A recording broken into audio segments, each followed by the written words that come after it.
আজাদ মজুমদার। কেউ কেউ বলছেন জাতীয় নির্বাচনের আগে স্থানীয় নির্বাচনগুলো সম্পূর্ণ হলে ভালো হয়। এর কারণ হিসাবে তারা বলতে চাচ্ছেন যে এতে স্পষ্ট হবে যে কোন কোন জায়গায় ঘাটতি আছে। সেটা প্রশাসনের ঘাটতি হতে পারে, নির্বাচন কমিশনের ঘাটতি হতে পারে, সেটা হতে পারে আইনশৃঙ্খলা বাহিনীর ঘাটতি, সেই ঘাটতি হতে পারে রাজনৈতিক দলগুলোর মধ্যেও, যে তারা সেই নির্বাচনগুলি কিভাবে অংশ নেয়। না সেই আগের মতোই ভোট ডাকাতি, ব্যালট বাক্স ভরে দেওয়া, এই সমস্ত জিনিসগুলো স্পষ্ট হবে। আপনার কি মনে হয় জাতীয় নির্বাচনে যাওয়ার আগে এই কাজগুলি করা উচিত? নির্বাচনের একটা অত্যন্ত মৌলিক দিক হচ্ছে ভোটার তালিকা। নির্বাচনে ভোটার কারা হবেন? ফুয়াদ ভাই একটু আগে প্রস্তাব করেছেন যে ভোটারদের বয়স আরও কমিয়ে আনা যায় কিনা। এটা একটা মৌলিক সিদ্ধান্ত। এই সিদ্ধান্ত রাজনৈতিক দলগুলোর সাথে আলোচনা করা ছাড়া সরকারের পক্ষে এককভাবে নেওয়া সম্ভব নয় বলেই আমি মনে করি। এখন যা পরিস্থিতি আছে তাতে ভোটার তালিকা যেটা, তাতে যদি সঠিক একটা ভোটার তালিকা প্রণয়ন করতে হয় তাহলেও কিন্তু বেশ সময় লেগে যাবে। সঠিক ভোটার তালিকা বলতে এরকম যে আমাদের নির্বাচন কমিশন অলরেডি ধারণা দিয়েছে যে 17 লক্ষ নতুন ভোটার নিবন্ধিত হওয়ার অপেক্ষায় আছেন, যারা জানুয়ারি থেকে মার্চের মধ্যে হয়তো ভোটার হিসাবে নিবন্ধিত হবেন। কিন্তু প্রকৃত অর্থে নতুন ভোটার হওয়ার যোগ্য তরুণ নাগরিকের সংখ্যা এই মুহূর্তে এটা 50 লাখের কাছাকাছি। এবং যেহেতু এই আমাদের বর্তমান সরকার বলেন, আমাদের রাজনৈতিক এই মুহূর্তে যে রাজনৈতিক বাস্তবতাটা, এটা আসলে তরুণদের দ্বারা প্রভাবিত। তরুণরা আমাদেরকে বর্তমান জায়গায় নিয়ে এসেছে। তারাই আন্দোলন করেছে।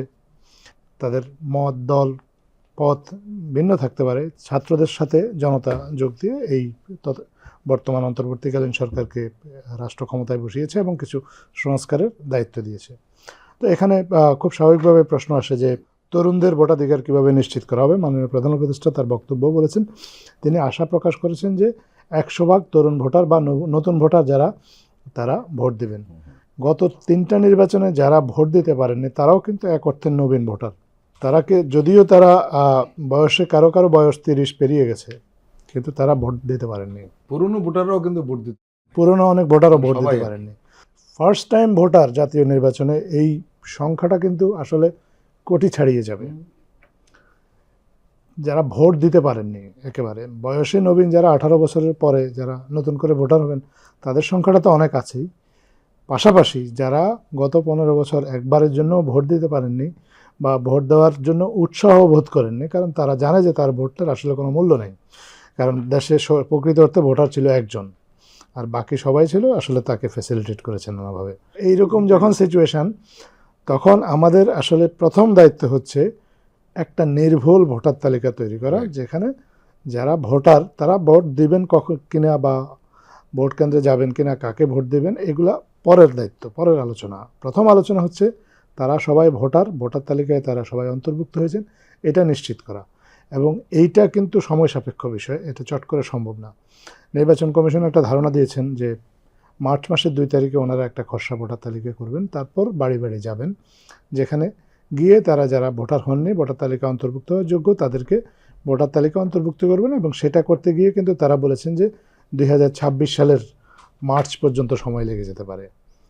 তারা কিন্তু ভোটার তালিকার ব্যাপারে তাদের রোডম্যাপটা কিন্তু জনগণকে তাদের প্রথম বৈঠকের পরে যাওয়ার সিদ্ধান্ত কি হয়েছে ভোটার তালিকা করার ব্যাপারে? হ্যাঁ, তারা এরকমই তাদের প্রথম বৈঠকের পরে এরকম একটা ধারণা দিয়েছেন যে মার্চের 2 তারিখে খসড়া ভোটার তালিকা দেওয়ার পরে তারা বাড়ি বাড়ি গিয়ে ভোটার তালিকা নতুন করে হাল নাগাদ। এখানে আরেকটা সমস্যা দেখা দিয়েছে যে কেউ বলছেন বাড়ি বাড়ি গিয়ে ভোটার তালিকা করার জন্য কিছু রাজনৈতিক দল, আবার বাংলাদেশের প্রধান রাজনৈতিক দল বিএনপি বলছে যেটা অনেক সময় সাপেক্ষে, অন্যভাবে করা যেতে পারে টেকনোলজির মাধ্যমে। আবার কেউ বলছেন যে আইডি কার্ডটাই ভোটার তালিকার অন্তর্ভুক্ত করা। এটা একটা সমাজে এরকম নানা মত তো থাকবে, কিন্তু এক্ষেত্রে সিদ্ধান্ত নেওয়ার ভারটা আসলে নির্বাচন কমিশনের উপর দেওয়াই আমি মনে করি যুক্তিযুক্ত। যেহেতু নির্বাচন কমিশনটা হয়েছে, নতুন নির্বাচন কমিশন, তারা যদি নির্ভুল একটা ভোটার তালিকা তৈরি করতে পারে, তখন বাস্তবতার প্রেক্ষিতে তারা যেটাকে আগে গুরুত্বপূর্ণ মনে করবে, স্থানীয় নির্বাচনও করতে পারে একটা টেস্ট কেস হিসেবে জাতীয় নির্বাচনের। অথবা যদি জনগণ যদি একমত হয় বা জনগণ এবং অথবা জনগণের প্রতিনিধিত্বশীল যে রাজনৈতিক দলগুলো তারা যদি একমত হয়, তাহলে জাতীয় নির্বাচনও হতে পারে। যে কোনো একটা যেটা পরিস্থিতি ডিমান্ড করবে এবং রাজনৈতিক দলগুলো এবং সরকারের মধ্যে এক ধরনের ঐক্যমত্য যদি তৈরি হয়, তাহলে ওই ঐক্যমত্যের ভিত্তিতে আমি মনে করি যে যেটা সবাই উপলব্ধি করবেন যে আগে হওয়া প্রয়োজন, সেটাই হবে।